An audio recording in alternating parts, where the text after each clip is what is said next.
खुशी के मौके को शिकवों से आलूदा करना एक बीमार ज़हन की अलामत है। शादी ब्याह पर हम अक्सर देखते हैं कि चंद करीबी रिश्तेदार रूठ कर अलग हो बैठते हैं। घर में अफरा तफरी का समा होता है। साहब खाना को बेपनाह मसरूफियत में अचानक इत्तला मिलती है कि लड़की की फुफ्फी ने शादी में शिरकत से इनकार कर दिया है। बाप बेटी की जुदाई से रंजीदा मगर दिल कड़ा करके इंतजामात में लगा होता है कि कोई कमी ना रह जाए जो ऐन मौके पर शर्मिंदगी का बायस बने। इसे जब अचानक खबर मिलती है कि बहन या बहनोई नाराज बैठे हैं तो इसकी जहनी कोफ्त में इजाफा हो जाता है। अब अगर वो उनको मनाने नहीं गया तो वो शादी में शरीक नहीं होंगे। अगर फुफ्फी दूसरे शहर में रहती है तो उसे मनाने के लिए वो 1.5-2 दिन बर्बाद करता है। बहन आ तो जाती है मगर मुंह बसूरे रहती है। तकरीब का रंग उसके रवैये से फीका पड़ जाता है। हमें अपने इर्द गिर्द ऐसे किरदार बहुत मिलेंगे।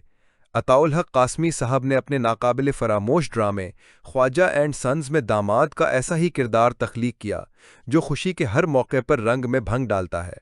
बूढ़ा खुसर बेचारा बेटी और घराने की खुशी के लिए उसे मनाने पर लगा रहता है। ऐसे किरदार अब हम हर बरस 14 अगस्त को भी देखते हैं। कौम जश्न आज़ादी मना रही होती है और वो मुंह बसूरे बैठ जाते हैं। कौन सी आज़ादी? हम तो गुलाम हैं, हम तो गोरों की गुलामी से निकलकर मकामी आकाओं के गुलाम हो गए। इस तरह के जुमलों से ये ख़वातीनो हजरात दिल की भड़ास निकालते हैं।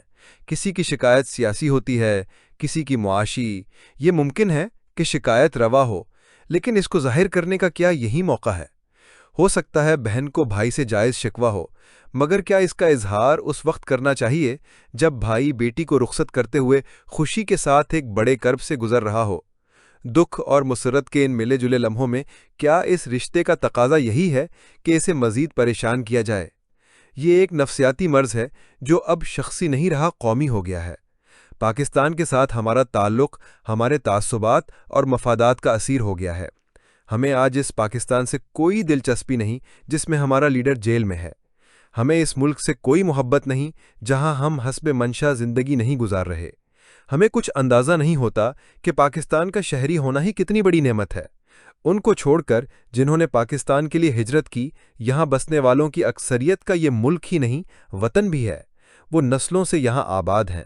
वतन से मोहब्बत फितरी है। ये ताल्लुक़ इंसानी रिश्तों जैसा है। अगर कोई शख्स अपने वालदैन या बच्चों से मोहब्बत नहीं करता तो वो जहनी बीमार है, क्योंकि ये गैर फितरी है। यही मामला वतन का भी है। जो वतन से मोहब्बत नहीं करता वो मरीज़ है, उसे इलाज की ज़रूरत है। हमें अपने बच्चों से शिकायत हो सकती है, वालदैन और बहन भाइयों से भी। इसका मतलब ये नहीं होता कि हम उनके बदख्वाह हो जाएं, उनकी बर्बादी में खुशी महसूस करें। नाराज़गी में भी माँ या भाई की बीमारी की खबर आदमी को बेचैन कर देती है और वो चाहता है कि कौन सी घड़ी हो कि वो माँ के सरहाने खड़ा हो। उसकी ज़बान पर बेइख्तियार दुआएं जारी हो जाती हैं। अगर किसी में ये जज्बा पैदा नहीं होता तो इसे अपना इलाज करवाना चाहिए। इसी तरह अगर किसी को मुल्क की कामयाबी पर खुशी नहीं होती और बर्बादी पर उसे सुकून मिलता है तो वो जहनी बीमार है। उसे किसी नफ्सियाती मुआलिज से रुजू करना चाहिए। हमें इस निज़ाम से बहुत सी शिकायतें हो सकती हैं जो यहाँ नाफिज है। इन अफराद से हो सकती हैं जो इस निज़ाम के कल पर्जे हैं। ये शिकवे मगर मुल्क के साथ एक एहसास वाबस्तगी से जुड़े हुए हैं। भारत का निज़ाम भी कमोबेश ऐसा ही है, मगर हमारी बला से कि वहाँ की पुलिस कैसी है, हमें उससे शिकायत नहीं होती, पाकिस्तान की पुलिस से होती है। और इसकी वजह यह है कि हम पाकिस्तान से मोहब्बत करते हैं। बात अगर यहीं तक रहे तो इसमें खैर है। निज़ाम में बेहतरी की ख्वाहिश मुल्क से मोहब्बत की दलील है। मसला उस वक्त पैदा होता है जब हम निज़ाम की जगह मुल्क को दे देते हैं और अपने तासुब को वतन का हरीफ बना देते हैं। अगर हमारा लीडर नहीं तो फिर मुल्क भी नहीं। मईशत अगर किसी दूसरे के हाथों बेहतर होती है तो हमें इससे खुशी नहीं। दुश्मन पर फतह अगर किसी की बहादुरी का नतीजा है तो ये बहादुरी और दिलेरी हमें एक आंख नहीं भाती कि हमें इससे शिकायत है। हमें वतन से ताल्लुक़ को हर तासुब और वाबस्तगी से आज़ाद कर देना चाहिए और यही हुब्बुल वतनी है। बतौर मुसलमान मैं ये इजाफ़ा करूँगा कि मेरे लिए दुनिया का हर रिश्ता खुदा और उसके रसूल की हिदायत के ताबे है।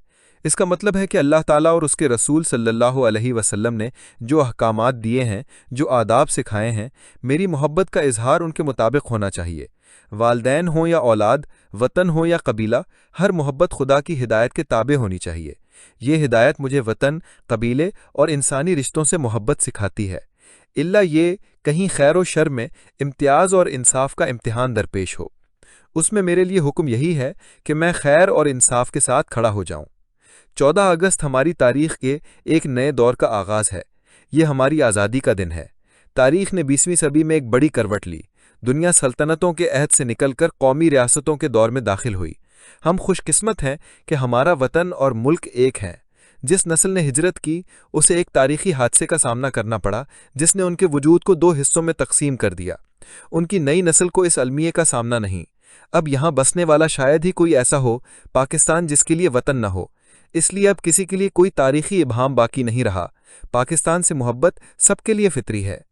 اس کا اظہار ہونا چاہیے اور ان لوگوں کو سنجیدگی کے ساتھ اپنے رویے کا جائزہ لینا چاہیے جن کی وطن سے محبت کسی سیاسی تعلق یا علاقائی یا نسلی عصبیت کے تابع ہو کر رہ گئی ہے۔ پاکستان کی جیت ہم سب کی جیت ہے۔ پاکستان سے محبت پر کسی کی اجارت داری نہیں۔ پاکستان کی کامیابیوں پر ہمیں خوش ہونا چاہیے۔ ارشد ندیم سے کروڑوں افراد کا کوئی رشتہ نہیں، مگر اس کی کامیابی پر ہم سب خوش ہوئے کہ وہ ہماری کامیابی تھی۔ یہی احساس فوج، کھلاڑیوں، سائنسدانوں اور دوسرے شعبوں سے وابستہ افراد کے لیے ہونا چاہیے جن کی کامیابی کو دنیا پاکستان کی کامیابی سمجھتی ہے۔ ہمیں شکایت کا حق ہے، لیکن اگر قوم کا کوئی دن خوشی کے لیے مختص ہے تو پھر اسے ماتم کا موقع نہ بنائیے۔ عید کے دن اگر کوئی ماتم کرتا ملے تو لوگ اسے ذہنی مریض سمجھیں گے۔ اپنی ذہنی صحت کا خیال رکھیے۔ اس کا ایک پیمانہ یہ ہے کہ 14 اگست آپ کے لیے خوشی کا دن ہے یا ماتم کا۔ اس کا جواب اپنے دل سے پوچھیے۔ اس سے معلوم ہوگا کہ آپ ذہنی طور پر کتنے صحت مند ہیں۔